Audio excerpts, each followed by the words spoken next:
Let's catch up with Tim Blair from the Daily Telegraph. He's come to the big smoke today. He joins us from Sydney. Good to see you, mate. Mate, I'm currently 9 floors up. Would you believe it? I'm 9 stories. Wait till they hear about this back home. It's unreal. Did they look at you strange when you stepped into the lift with your rubber boots still on?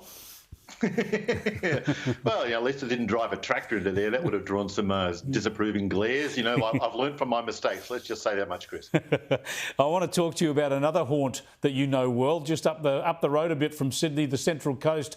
You know it very well. You used to live up that way. And as you know, Anthony Albanese has bought himself a beach house up there, the multi-million-dollar beach house. But the Copacabana rental price has been slashed, apparently. It was going out for $1,900 a week.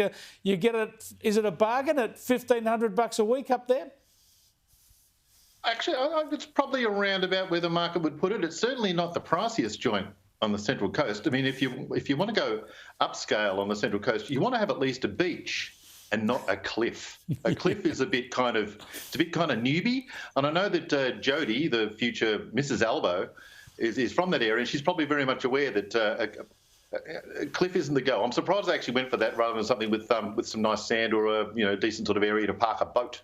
I think he's worried about rising sea levels. I would have thought the price would go up once the Prime Minister owns it. Everyone would want to check out his joint. Maybe someone like I'd want to leave a few columns around for him to read, or some of your columns and some of Johannes Leake's cartoons. Just plaster the place with those. I want to stay on Albo on a more serious point, and this is something that you really picked apart brilliantly in your column. I'll start it off by reminding viewers of what the Prime Minister had to say on Sunday about the events in Melbourne with that synagogue. Tomorrow, the Victorian Police and the Australian Federal Police will be having a meeting. There is a technical process that is agreed in the protocols for designating an event as a terrorist act. That meeting is taking place tomorrow. But if you want my personal view, quite clearly, terrorism is something that is aimed at creating fear in the community, and the atrocities that occurred at the synagogue in Melbourne clearly were designed to create fear in the community, and therefore, from my personal perspective, certainly fulfil that definition of terrorism. There it is, right there, Tim. As I was saying at the top of the program, he is just not a leader. He's talking about his personal view. Mate, you're the leader of the nation. We're here to get the view and the response and the action. And he sounded there like a bureaucrat, didn't he? Absolutely. And this is kind of important in a broader political way. I think perhaps it's driven by what we're doing now, chatting over an internet connection, social media and so on. It's made people demand a more natural response from politicians, in fact, demanding a more natural response from media personalities in general. And Albo talking there doesn't sound like the Albo that you might run into in the street, or in Copacabana for that matter. Yep. It sounds like a very schooled and forced and unnatural personality that he's trying to get away with. It's not going to work. It's long term, and especially even short term with this issue. He's thinking himself. Well, it's just not authentic, right? He doesn't have the confidence. He obviously doesn't have the confidence in the issues, or doesn't have the conviction on the issues to actually share the thoughts that he's picking around the issue, trying to work out what he should say, what he shouldn't say, what people might want him to say, and it's completely unconvincing. You've got to be authentic. Yep.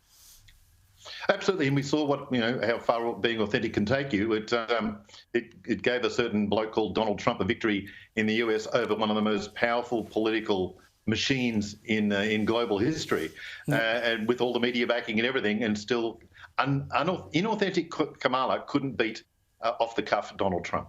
I want to show you someone else who was being authentic, perhaps betraying her real self. The famous sort of teen climate campaigner Greta Thunberg, who is now 21, gave us all an insight into what she thinks of both Germany and Israel.